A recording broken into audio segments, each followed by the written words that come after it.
So I'm making these ice caves for tabletop miniatures, and I'm making them out of styrofoam, and sometimes people ask me how I make them, so I'm just going to show a little bit of my process here. I just grabbed big chunk of styrofoam out of the dumpster at Best Buy, and they have all these weird shapes in them, which is kind of hard to sculpt around.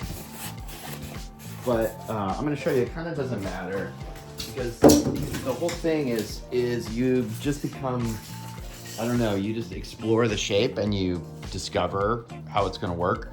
I have a hot wire here. It heats up really fast. These are really cheap. You can get them for something like 20 bucks on Amazon.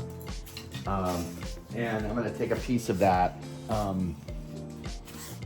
styrofoam that I just kind of broke and carved off, and I'm just trying to make, you know, cliff walls, right? Or cave walls or dungeon walls, right? And this shape does not really necessarily has all these kind of mechanical shapes in it. So it doesn't necessarily scream ice wall, but I'll show you how easy it is. First of all, you got to realize that this is going to have to lay flat somewhere. So you have to come up with, you have to just decide which flat side is going to be your base. So I think I want like a lower profile thing. So I'm going to choose this as being the bottom, and you just kind of take a first carve and just, you know, kind of carve out a piece. Okay, so I'm gonna throw this down for now, and this is the piece we're working with. And already it kind of suggests something. I mean, it suggests kind of like a window and some kind of an ice base, which is not really fitting what I need. But it doesn't matter, because I'm gonna carve so much of this away that it's gonna not really have this, you know, built-in look. I definitely like this kind of thing. You know, so you just kind of go in piece by piece and take away everything that doesn't look like a cliff. And what's neat is this side is pretty simple. We definitely want to, anything that's flat, we want to make sure is never flat. So we're gonna have to at least carve this away. And you can see already it has this feeling. If I cut with a vertical, it has this feeling of ice, right? That it got chipped away, you know, an iceberg or a glacier or something. So already that's looking pretty cool. And then this side, you know, obviously we want to make sure we get rid of chunks over here. Okay, well, it's starting to look pretty neat. That's all fine. We have a flat top on the top, which we absolutely do not want. And then we have this weird overhang. And overhangs don't really make sense when it comes to ice. So I'm just gonna kind of get rid of big chunks of this overhang, because ice can't support itself like that. It'll just fall. So you kind of think of the natural formation. You realize, oh yeah, this overhang doesn't make a lot of sense. Now, a tiny overhang, that's not necessarily bad, you know. Oops, I became unplugged.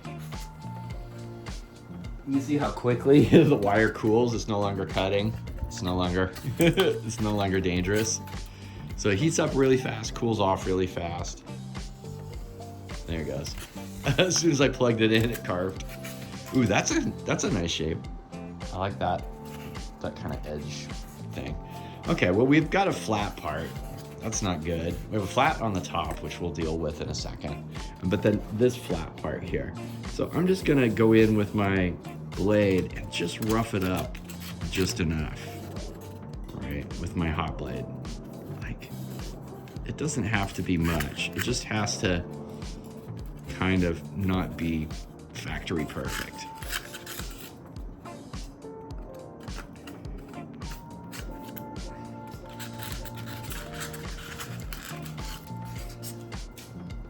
That's pretty good. I don't know. This stuff back here is pretty, again, flat. You know, all that's real flat. Again, I'm gonna take this. And I've got different blades. I've got ones that can reach in there. I don't know. We'll see if I'll switch out for that. Probably not. And then the other thing to think about is this top, right? This top is super flat. And that's where you can just go in and make a nice jagged tops. Pull that out. We don't want any part to be flat. And you kind of do this kind of thing so it's like chiseled from the top. Kind of make it look like chiseled flake stone or something. That looked a little perfect to me. Make it jagged again. Okay, now it's a little too regular. It's like a little sawtooth on the top, so that's not good. I'm gonna put a big scoop there. And you see, by just removing pieces a little bit at a time,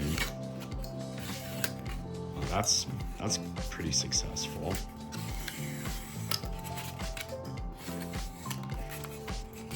We're making something. Oops, did I remove too much? Maybe I have two pieces here. Oh no, there's enough there to be strong. I really like that. And yeah, if you kind of don't like the one that you make, just grab another big chunk and make another one, right? There's so much. This material is so inexpensive, you just pull it out of a trash heap and you've got, you know, this interesting thing, interesting shapes. That's looking pretty good. Okay, I kind of still don't believe this. That's a little unbelievable. Let's pull some pieces out of there. All right, and it kind of goes. Well, this is flat right there. Get rid of that. That's flat. That's a little flat.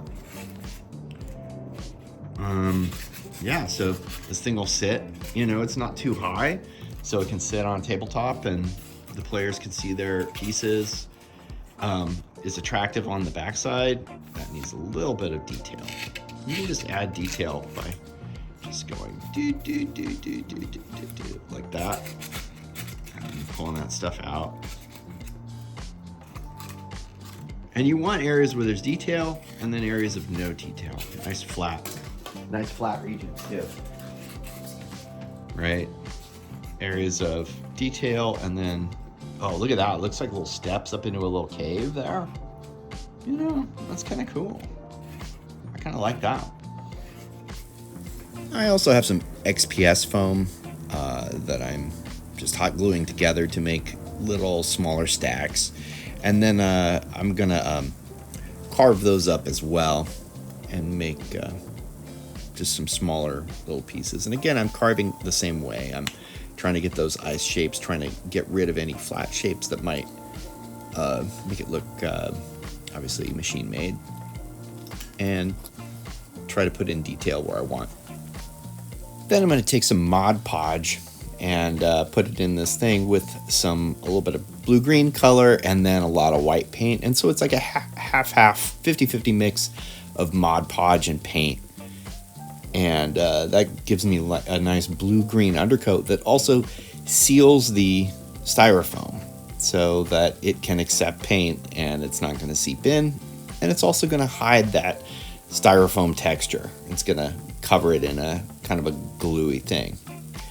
Then I'm taking some blue paint and just letting that seep in, and then using a wet brush to blend that into every deep surface. And it's okay if it's like a wash. It's okay if it has a little bit of lost and found. And anytime it's like a little bit too strong, you just take that wet brush and yeah, that's not what we want. So you just kind of blend it in and let it dry and let that water drip in so that it really feels like that color seep down in, and you have variation.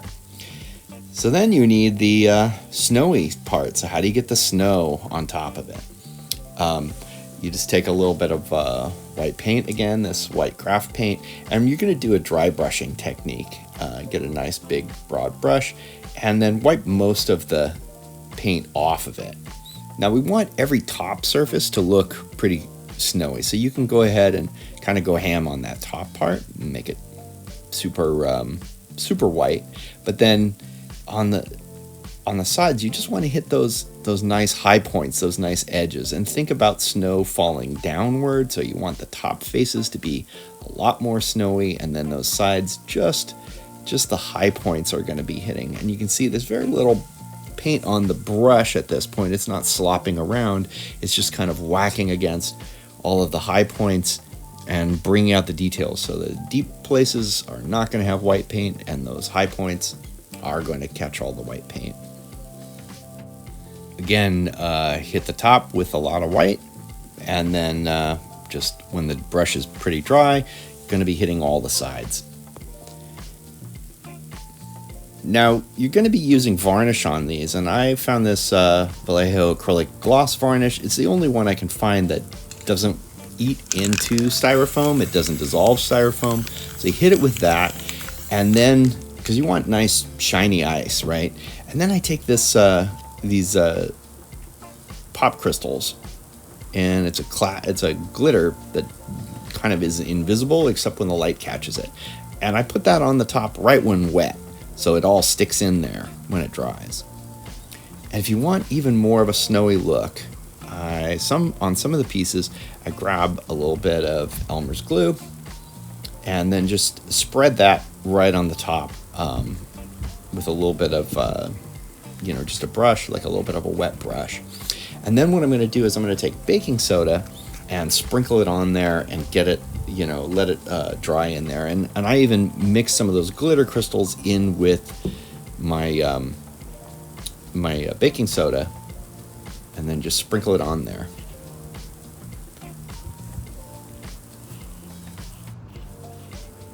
And then, just let that in there, and then let that dry. And then once that dries, you just kind of shake it off and knock it off. And then you get kind of a really amazing soft snow effect on some of those surfaces. You can see those sparkle crystals working really good. And here they are, all done.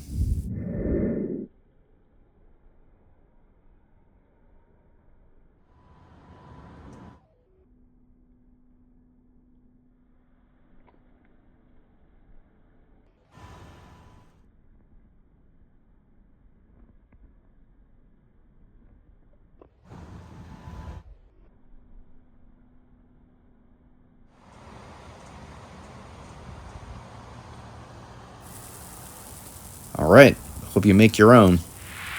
Have fun.